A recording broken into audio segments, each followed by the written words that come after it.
ማችኋልና ብኖርም ብሞትም አትረሱኝም እናንተም ልጆቻችሁም የልጅ ልጆቻችሁም ዮሐንስ ዮሐንስ ሲሉ ይኖራሉ። እንግዲህ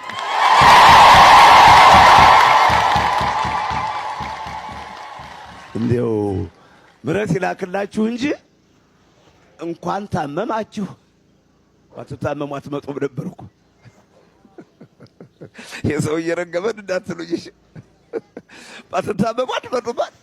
መልካም ያው እንግዲህ አባ ዮሐንስን እንደሰማችኋቸው ምንድነው ያሉት? እናንተም ልጆቻችሁም የልጅ ልጆቻችሁም አባ ዮሐንስ ትሉ ትኖራላችሁ ብለዋል። አባዬ እንግዲህ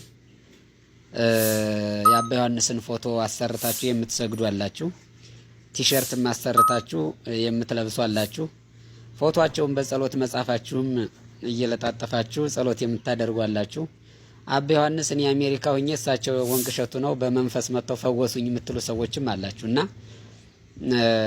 ሌላውን እንተውና አባ ዮሐንስ እኮ ጻድቅ ናቸው፣ የበረሃው መናኝ አባታችን አርበኛው ምናምን የምትሉ ሰዎች አላችሁ። ራሳቸውን አይሰብኩም፣ ቤተክርስቲያን ነው የሚሰብኩት የምትሉት። ደህና ናችሁ? ሰላም ነው አይደል? እንዴት ናችሁ? የቲሸርቱ አሻሻጥ እንዴት እየሄደ ነው? አያችሁ፣ በዚህ ልክ ነው እኛ የምንቃወመው። ይህን ስብከት ቅዱስ ጳውሎስ አልሰበከውም። እኔ ትል ነኝ አለ። ክቡር ዳዊት ራሱ እኔ ትል ነኝ አለ። ቅዱስ ጳውሎስ እኔ ጭንጋፍ ነኝ አለ። ሐዋርያት ክርስቶስን ቤተክርስቲያንን ሲሰብኩ በዚህ ልክ ራሳቸውን እየካቡ አልነበረምና አሁን እኔ ምንድን ፈራው? አባ ዮሐንስ ይህን ተናግረዋልና አባዬ እኮ ጻድቅ ናቸው እስከ ልጆቻችሁ ድረስ ሰግዱልኛላችሁ ዮሐንስ ትሉ ትኖራላችሁ ብለዋል ብላችሁ ታቦት ይቀረጽ አባታችን ቅዱስ ናቸው ማለታችሁ አይቀርም። ስርዓት ያዙ። እንደዚህ አይነት ብህትውና የለም። ለራስ የሚሰበክ ስብከት የለም። ለዚህ ነው የምንቃወመውና ከባድ ነው በእውነት ቤተክርስቲያን ፈተና ላይ ነው ያለችው። ደግሞ አባ ዮሐንስን የሚደግፍ አባ ዮሐንስ ከሚነኩ ቤተክርስቲያን ብትፈርስ የሚመርጥ ግሩፕ አለ። እንደው ከሱም እንዳንዱ ማሳያ ፌስቡክ ላይ ቤተክርስቲያንን ጨምሮ ታላላቅ ሊቃውንትን ሲያዋርድ ሲያረክስ የሚውል የአባ ዮሐንስ ሚዲያ አለና እስቲ ትንሽ አንብቧት።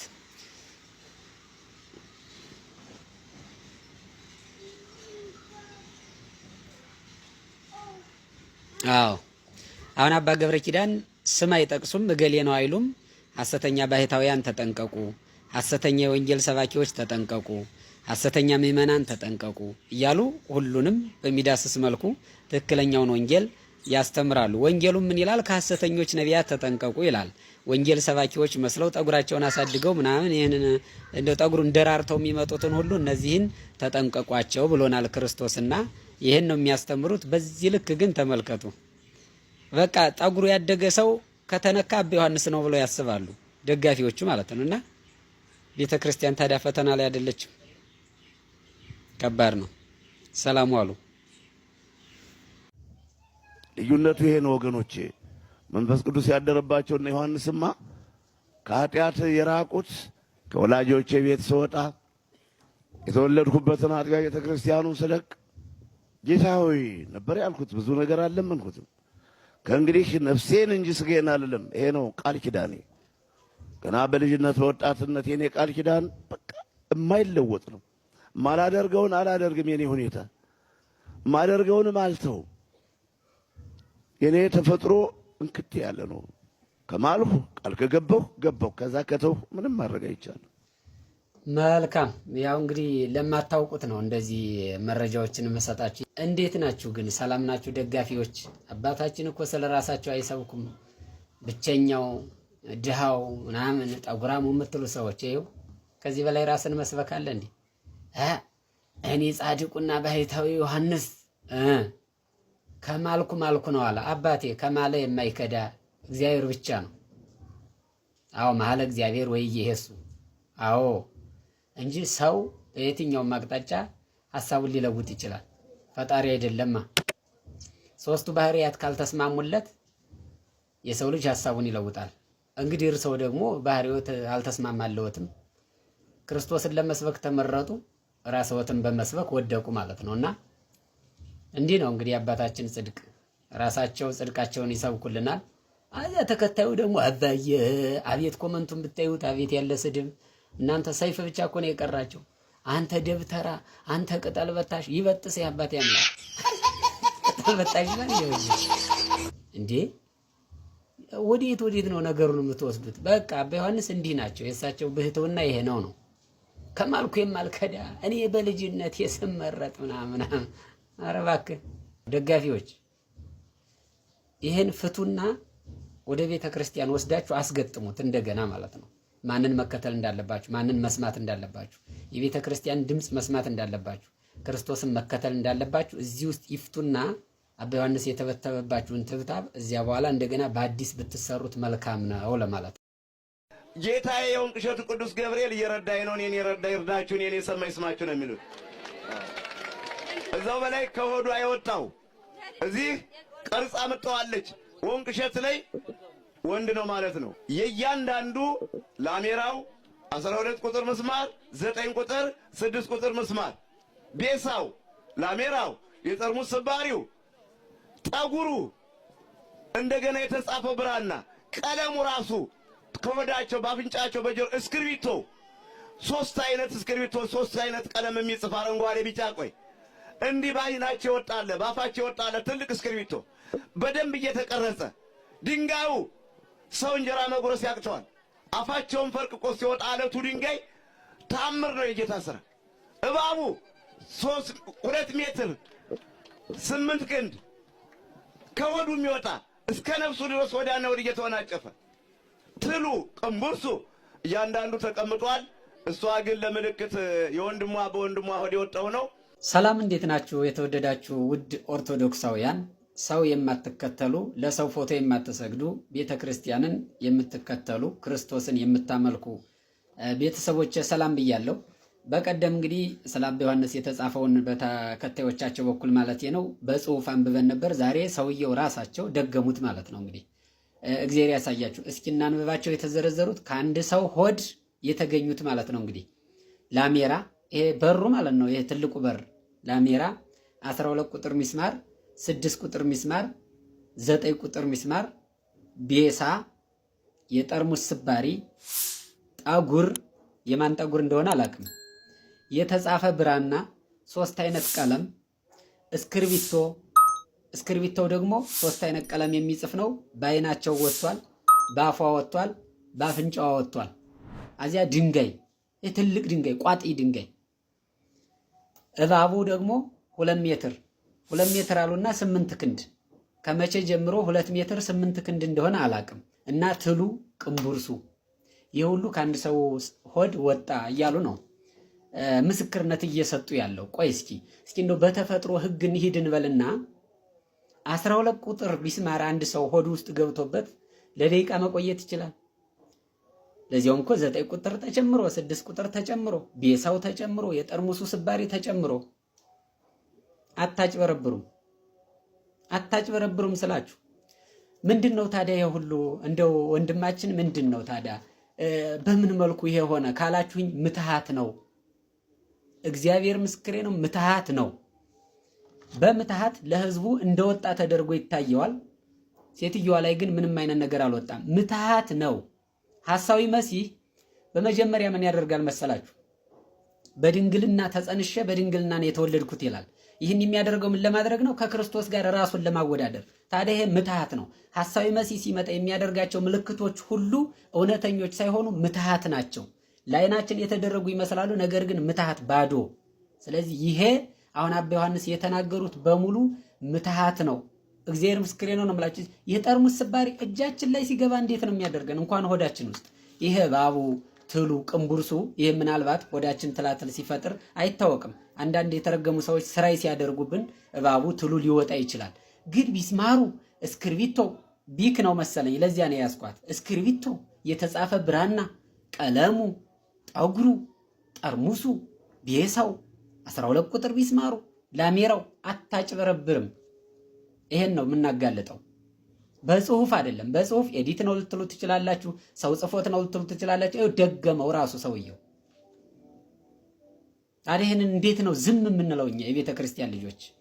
አንዳንድ እህቶቻችን መንቃት አለባቸው። ከእንደነዚህ አይነቱ ምትሃተኞች መራቅ አለባችሁ። ምትሃት ነው ስላችሁ እስኪ ዶክተሮችን ጠይቁ፣ እስቲ ባለሙያዎችን። አንድ ሰው 12 ቁጥር ቢስማር ሆዱ ውስጥ ገብቶበት እንደው ለ30 ደቂቃ ይቆያል? አላቅም። ጠይቋቸው፣ ዶክተር ጠይቁ። እንደው የተፈጥሮ ህግንም እስኪ ዘወር ብላችሁ ራሳችሁን መርምሩ። ምትሃት ነው። ምትሃት ያሳያል። እዚህ አባዬ እያልክ ፎቶ አሰርተህ ስትሰግድ ትኖራለህ ማለት ነው። እባካችሁ ተጠንቀቁ። በዚህ ዘመን ምትሃተኞች በዝተዋል። ተው ማርያምን ነው የምላችሁ። ክርስቶስም አስቀድሞ ተናግሯል እኮ ታላላቆቹን ራሱ እስከሚያስቱ ድረስ እንኳን ምትሃት ያደርጋሉ ብሎ ክርስቶስ ራሱ ነግሮናል እኮ።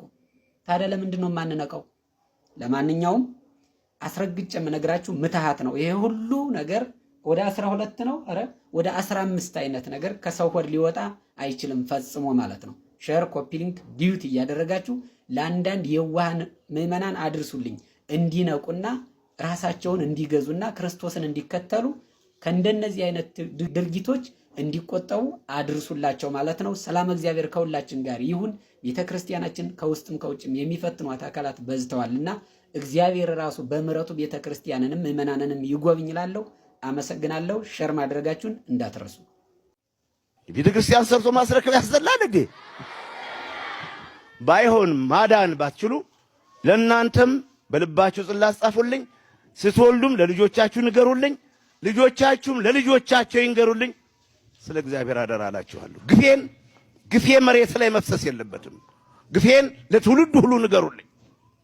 እኔ የሚያስጠይቀኝ ነገር የለምና ያለው በረሃ ነው አይደለም እንዴ? ጫካ ውስጥ እኮ ነው ያለሁት፣ በረሃ እኮ ነው ያለሁት። እኔ አንዱን ደብረ አለቃ ሁኜ አላስቸግርሁም። እኔ አንዱን በአንድ ብር 2 ብር ለምኛ ቃጭላ እንቋቁቻላ ጠቅለል ብዬ ምድረ በዳ ነው ያለሁት ከነብሮችና ዘንዶች ጋር። እንግዲህ ከመጀመሪያ ከቪዲዮ መነሻ ስነሳ ቤተክርስቲያን ሰርቶ ማስረከብ ያሰድባል ወይ? አያሰድብም። እነ ደብረ ሊባኖስን እነ ዝቋላን ሌሎችንም የኢትዮጵያን ገዳማት መስርተው ሰርተው የሰጡ አንድም ቀን ሲተቹ ሰምቼ አላቅም። ታዲያ ምንድነው የሚያስተቸውት ከተባለ በሱ በሰሩት ገዳም ላይ ፎቶዎትን መሸጠዎት፣ እርሰው መመለከዎት፣ ደጋፊ ይሄ ዝም ብሎ ጭፍን ጀሌ አብጅተው ቤተክርስቲያንን ፈተና ማድረገዎት ነው የሚያስተቸውት እንጂ ቤተክርስቲያን ሰርቶ መስጠት ፈጽሞ ሊያስተች አይችልም። በሁለተኛ ደረጃ እንደሰማችኋቸው ይሄን ግፌን መከራዬን በልባችሁ ጽላት ጻፉልኝ፣ እስከ ልጅ ልጅ ንገሩልኝ። ይሄ ንግግር አደገኛ ነው። ሐዋርያት እየዞሩ ሲያስተምሩ የነበረው በልባቸው ጽላት በምዕመናንም በእነሱም እንዲጻፍ ሲያስተላልፉ የነበረው የክርስቶስ መሞት መሰቀል በግፍ ለሰው ልጆች መገደሉንና ስጋውን ደሙን ሰጥቶ በመጨረሻም ማረጉን ነው ሲሰብኩ የነበረው እንጂ እኛን በልባችሁ ጽላት ጻፉን፣ ስለኛ ስበኩ፣ ለዓለም ንገሩ ፈጽሞ አላሉም። የሐዋርያት ስብከት አይደለም፣ የቤተ ክርስቲያኒቷ ስብከትም አይደለም። በመጨረሻም እንግዲህ ያስተላለፉት መልእክት ምንድነው? እኔ የበረሃ መናኝ ነኝ፣ ከነብሮችና ከዘንዶች ጋር ነው የምኖር አሉ። ይሄ ልል የሚለው የሚያጨበጭበው ህዝብ ዘንዶና ምንድነው አንበሳና ነብር ሆነ እንዲህ ወገን? እኔ ያልገባኝ እሱ ነው። ይሄ ልል የሚለው ህዝብ ነብርና አንበሳ ነው እንዴ? እስኪ መልሱልኝ። የምሬ ነው። እንዲህ በበረሃ ነው የምኖረው አሉ። አሜሪካ ሄዱ ይል እንዴ? ወንቅሸትስ በረሃ ነው እንዴ? በዚህ ሁሉ ህዝብ ተከበው የምን በረሃ ነው? አረ ይሄ ማመዛዘን የሚችል ሰው እዚሁ ቪዲዮውን አይቶ የሚፈርደው ስለሆነ ማለት ነው። አንበሳና ነብር ማለት ይሄ ዙሪያውን የሚያጨበጭበው ህዝብስ? እኔና እናንተን የነካ የቅዱስ ዮሐንስ ልጆች ለእሱ ብቻ አይምሰላችሁ፣ ዘሩም አይተርፍም። ቤተክርስቲያን ምስክሬ ናት። እኔና እናንተ ነክቶ በነፃነት መኖር መብላት መጠጣት አይችልም። ወረቱ ባዶ፣ ሰላም የለው፣ ጤና የለው፣ እንቅልፍ አይወስደው፣ እንደ ተመተከተከ ነው ቀኑን የሚፈጅና አባ ዮሐንስ ምን አሉ? እኔንና እናንተን እንግዲህ እሳቸውና ተከታዮቻቸው መሆኑ ነው። እኔንና እናንተን የነካ እንኳን እሱ ዘሩም አይተርፍ። ጌታችን መድኃኒታችን ኢየሱስ ክርስቶስ በቀራንዮ አደባባይ ለሚሰቅሉት ሰዎች ምን ብሎ ጸለየላቸው? በሉቃስ ወንጌል ምዕራፍ 23 ቁጥር 34 ላይ ስታነቡ አባት ሆይ የሚያደርጉትን አያውቁምና ይቅር በላቸው። አባ ዮሐንስ ምን አሉ? እኔንና እናንተን የነካ ወረቱ አይባረክም፣ በሰላም አይተኛም፣ ጤና የለውም፣ በነፃነትም መኖር አይችልም አሉ። ጌታችን መድኃኒታችን ኢየሱስ ክርስቶስ በማቴዎስ ወንጌል ምዕራፍ 5 ቁጥር 44 እስከ 45 ምን ብሎ አስተማረ? በሰማያት ላለ አባታችሁ ልጆች ትሆኑ ዘንድ ጠላቶቻችሁን ውደዱ፣ የሚረግሟችሁንም መርቁ፣ ለሚጠሏችሁም መልካም አድርጉ፣ ስለሚያሳድዷችሁም ጸልዩላቸው አለ። ቅዱስ እስጢፋኖስ ቀዳሜ ሰማዕት ምን አለ? አባቶ የሚያደርጉትን አያውቁምና ይቅር በላቸው አለ። ምን የሚያደርጉትን ነበር እንደዚህ ብሎ የጸለየላቸው? የሚወግሩትን የሚገድሉትን ሰዎች ነው እንደዚህ ብሎ የጸለየላቸው። አባ ዮሐንስ እንደዚህ እያሉ ያሉት እነማንን ነው? በእሳቸው ትምህርት ላይ ጥያቄ የሚያነሱትን፣ እርስዎ የሚያስተምሩት ኦርቶዶክሳዊ ትምህርት አይደለም፣ ራስዎትን ከፍ ከፍ ያደርጋሉ፣ ራስዎትን ከጻድቃን ጋር ያወዳድራሉ ብለው ይህን ነገር ያስተካክሉ ብለው ጥያቄ በሚያነሱባቸው ወንድሞቻቸውና ልጆቻቸው አባቶቻቸው ላይ ነው ይህን ነገር እየዛቱ ያሉት ማለት ነው። ታዲያ ይሄ ኦርቶዶክሳዊ ትምህርት ነው? ፈጽሞ ይህን ነውን የምቃወመው ማለት ነው። ጌታ የሚገድሉትን ሰዎች ይቅር በላቸው ካለ አባ ዮሐንስ ጥያቄ የሚያነሱባቸውን ሰዎች ዘራቸው አይተርፍም ማለት ምን ማለት ነው? ይሄ ከአንድ ባይታዊ የሚጠበቅ ነው። ፈጽሞ ኦርቶዶክሳዊ ትምህርት አይደለም። ሐዋርያት ሲሳደዱ ከአንዱ ሀገር ወደ አንዱ ሀገር ይሸሹ ነበር። የሚያሳድዷቸውን ሰዎች ይመርቋቸው ነበር፣ የሚረግሟቸውንም ይመርቋቸው ነበር። አባ ዮሐንስ ምንድን ነው የሚያደርጉት? በዚህ ልክ ለተከታዮቻቸው ያስተምሯቸዋል ማለት ነው። እኔና እናንተን የነካ ዘሩም አይተርፍ፣ ወረቱ አይባረክ ይላሉ። በምን መንገድ ወረቱን እንደሚያከሽፉበት አላቅም። ሰላም የለው ይላሉ። በነፃነት መኖር አይችልም ይላሉ ማለት ነው። እና ይሄ የወንጌል ትምህርት ነው? ፈጽሞ አይደለም። እንኳን ከአንድ ባሕታዊ ይቅርና ከአንድ ክርስቲያን አይጠበቅም ይሄ ትምህርት እያልኳችሁ ነው። አስረግጬ እየነገርኳችሁ እኮ ነው። እኔ አይቻለሁ እኮ ቅዳሴ ሲያበቃ እልል እየተባለላቸው ነው የሚመጡ ሰው። ቅዳሴ ማስቀደስ የለም ማስረጃ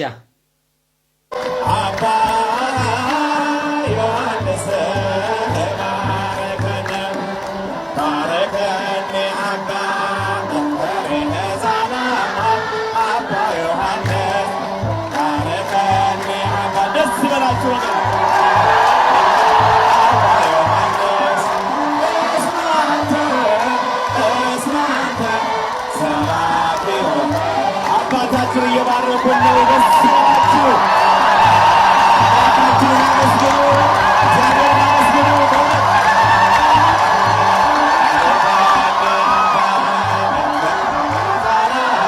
ይሄም ውሸት ነው። እንግዲህ አባታችን ክብር አይፈልጉም። አባታችን ጭብጨባ አይፈልጉም።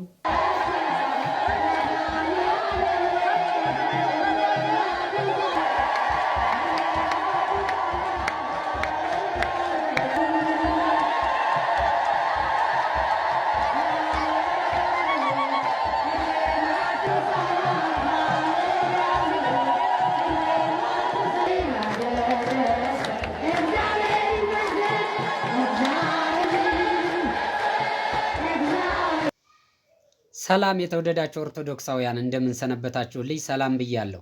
እንግዲህ ወደ ቪዲዮ ከመግባቴ በፊት አካውንቴ ዋርኒንግ ላይ ነው፣ ሪፖርት በዝቶበታልና እያንዳንዳችሁ አምስት ጊዜ ኮፒ ሊንክ አድርጉ፣ ላይክ ማድረጋችሁንም አትርሱ። ወደ ቪዲዮው ስመጣ ይሄ እልልታ የሚቀልጠው ይሄ ህዝብ የሚርመሰመሰው የሆነ ክብረ በዓል ሆኖ ታቦት ወጥቶ ታቦቱን አጅቦ አይደለም። የሁሉ እልልታ እንደምታዩት እንጀራ ተሸክሞ እንደው ብቻ ከባድ ነው። እንጀራ ተሸክሞ ነው ቤተክርስቲያኑን እየዞረ እያለ እያቀለጠው ያለው ማለት ነው። ይሄ የሚደረገው የት ነው ካላችሁኝ፣ በታላቁ ገዳም በወንቅ እሸት ነው። ምክንያቱም ምንድነው? አባ ዮሐንስ ዝክር ይዘክራሉ። ዝክር ከዘከሩ በኋላ ህዝቡ በላ። ከዚያ ህዝቡ ከበላ በኋላ የተረፈው ከዝክሩ የተረፈው ብለው ነው ፖስት ያደረጉት። ከዝክሩ የተረፈው እንጀራ ሳይቆራረስ ማለት ነው።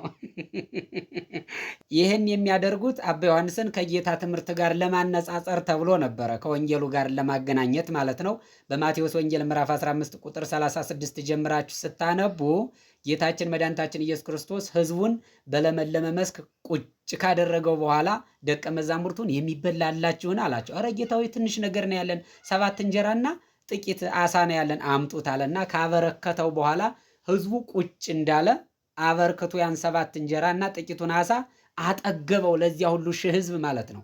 ከጠገበ በኋላ 7 ቅርጫት የተቆራረሰው ማለት ትራፊው ተነስቷል። ከዚህ ታሪክ ጋር ለማመሳሰል ነው ይሄ ሁሉ እልልታ።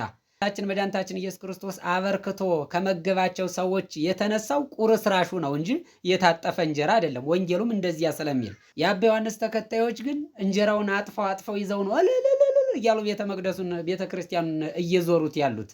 ብዙ ሰው ካመጣ እንጀራ መትረፉ ይቀራል። እንዲ ወዳጅ፣ አረ እንደውም የኢትዮጵያ ህዝብ ተቸግሯል። እንደው አባዬ እየዞሩ እስቲ ያትረፍርፉት። እውነት ጸጋው ካለዎት እየዞሩ እንደዚህ ያበርክቱት እስቲ የህዝቡን ጓዳ። ውሸት፣ እንደዚህ አይነት ውሸት ለህዝቡ አታለማምዱ። የእርሰውን ተከታዮች አንዴ ገለዋቸዋል፣ ተጫውተውባቸዋል። ከስድብ ውጭ አያውቁ፣ ወንጌል አይሰሙ፣ ሌላ መምህር አያከብሩ፣ ሌሎች አባቶቻቸውን አይሰሙ ከእርሶ ውጭ። ስለዚህ የእርሰውን ተከታዮች አንዴ ገለዋቸዋል። እስኪ ለሌላው ትውልድ እንደዚህ አይነት የወደቀ አስተሳሰብ አያለማምዱብን። አሁን ይሄ የትምህርት ማጣት፣ የአባት ማጣት፣ የእረኛ ማጣት እንጂ እንደው እንጀራ ተሸክሞ ቤተ መቅደሱን እልል እያሉ መዞር አሁን ይሄ ምን የሚሉት ነው? እውነት ይሄ የኦርቶዶክሳዊት ቤተ ክርስቲያን ስርዓት ነው? አይደለም፣ አይደለም። እስኪ ቆም ብላችሁ አስቡ። አባ ዮሐንስን ግዴታ ከጌታ ትምህርት ጋር ለማመሳሰል ይሄን ያህል መጋጋጥ አይጠበቅባችሁም ነበር። እናም እንደምታዩት እንግዲህ ከዝክሩ የተረፈው የተባለውን እንጀራ አዩ ያልተቆረሰ ወጥ ያልነካው ስራዬ ተብሎ ለድራማ የተዘጋጀ የድራማ ህይወት። አሁን አባ ዮሐንስን በዚህ ልክ ባሰቅሏቸውም እኮ ስራቸው ያወጣቸዋል። ጻድቅ ከሆኑ ይጸድቃሉ፣ ሀጥ ከሆኑ ደግሞ ሀጥ ናቸው። የዚህን ያህል እሳቸውን ጻድቅ ለማሰኘት ግን ይህን ያህል ስርዓት ጥሶ መጃጃሉ ምንም ጥቅም የለውም። እና እባካችሁ አውቃለሁ አሁን ትመጡና እንግዲህ ግር ብላችሁ ከስድብ ውጭ በእርግጠኝነት የወንጌል ቃል አትጠቅሱም። አልተማራችሁማ፣ አላስተማሯችሁም። እኔ የበረሃው መናኝ እያሉ መስቀላቸውን ተሸክመው እልልልልልል እያልክ እንድደነዝዝ ነው የሰሩ እንጂ እምነትህን እንድትጠይቅ ወንጌል እንድትማር ለምን ብለህ ራስህ እንድትመራመር አልፈቀዱልህም። እኔን ደግፍ፣ እኔ የበረሃው መናኝ ነኝ፣ እኔ ጻድቅ ነኝ፣ እኔን ስማ፣ ከኔ ውጭ በቃ አትቀበል ተብለህ ስለተላክ ከስድብ ውጭ አታውቁም። ተሳደቡ፣ እኛም ደግሞ ስህተት የሆነውን ስህተት እያልን እንቃወማለን ማለት ነው። እና ደግሞ ተከታዮቻችን ይመጡና ይገርሙኛል። አባቶቻችን የምትሰድብ የምታዋርድ አባ ዮሐንስ እያንቆለጳጳሱ የእሳቸውን ጽድቅ እየነገሩ ካደነዘዙ እኔ የእሳቸው ጽድቅ ውሸት እንደሆነና እሳቸው የሚናገሩት ደግሞ ብዙ ስህተት እንዳለበት ስነግርህ ስድብ አይምሰልህ ወዳጄ። ሲጠባ የለመደ ጥጃ ሲይዙት ይጓጉራል ይላል ያገሬ ሰው። ለዚያ ነው ስትሞካሽ ለምደ አሁን እውነቱን ስነግርህ እየመረረ ያለው። እናም እየመረረህም ቢሆን የምትውጠው ነው። ይህ አሁን ያደረጋችሁት የምትለው እልልታ ለእግዚአብሔር አቅርበው። ለእግዚአብሔር የምታቀርበው ግን ወንጌል ቢያስተምሩ ነበር። አባ ዮሐንስ አላስተማሯችሁም። ስድብ አባየ እሳቸውን እንድትደግፉ እግዚአብሔር እንድትረሱ ነው ያደረጓችሁ። ለዚያ እኮ ነው ወንጌል አታውቁም እንጂ እኮ ወንጌል ወንድም ቀኝ ጉንጭህን ቢመታ ግራህን ስጠው ነው እንጂ የምትለው ወንድምህን እያሳደድክ አባየን አትንካ እያልክ ስደበው የሚል ወንጌል የለም። ስላልተማራችሁ አንፈርድባችሁም። አሁንም ልቡናችሁ ይመለስና እግዚአብሔር እንድትመለከቱ ቀራንዮን እንድታዩ እግዚአብሔር ይርዳችሁ እላለሁ። የተወደዳችሁ ቤተሰቦቼ ይህን ቪዲዮ ከመቼውም ጊዜ በላይ ኮፒ ሊንክ ብታደርጉልኝ ደስ ይለኛል። ሪፖርት ማድረግ የመሸነፍ ምልክት ነው፣ የውሸተኞች ምልክት ነው። ወንድ ከሆናችሁ እኔ ጋር ላይቭ ስገባ እየመጣችሁ ሞግቱ። አባዬ የበረሃው መናኝ የሚል ቲሸርት ደረት ላይ አድርገህ ከምትዞር ቃሉን ተሸክመህ ብትዞር ትድናለህ። እውነቴን ነው የምልህ፣ ብትሰማኝ ትድናለህ። መስቀሉን ተሸክመህ ቀራንዮን ብትመለከት ትድናለህ። የአባየን ፎቶ እዚህ ላይ ለጥፈህ ስትጃጃል ብትኖር መጨረሻ ሲኦል ስለሚሆን ማለት ነው። እውነቱን ስነግርህ አትጥላኝ። አንተ ብዬ ነው፣ ለአንቺ ብዬ ነው። ሰው ተከትለሽ ከምትጠፊ ክርስቶስን አይተሽ ክርስቶስን ተከትለሽ ወንጌል ተምረሽ አስቀድሰሽ ቆርበሽ አፍሽን ከስድብ ካሉባልታ ጠብቀሽ የክርስቶስ አካል እንድትሆኝ እየነገርኩሽ ስለሆነ ማለት ነው። ሰላም።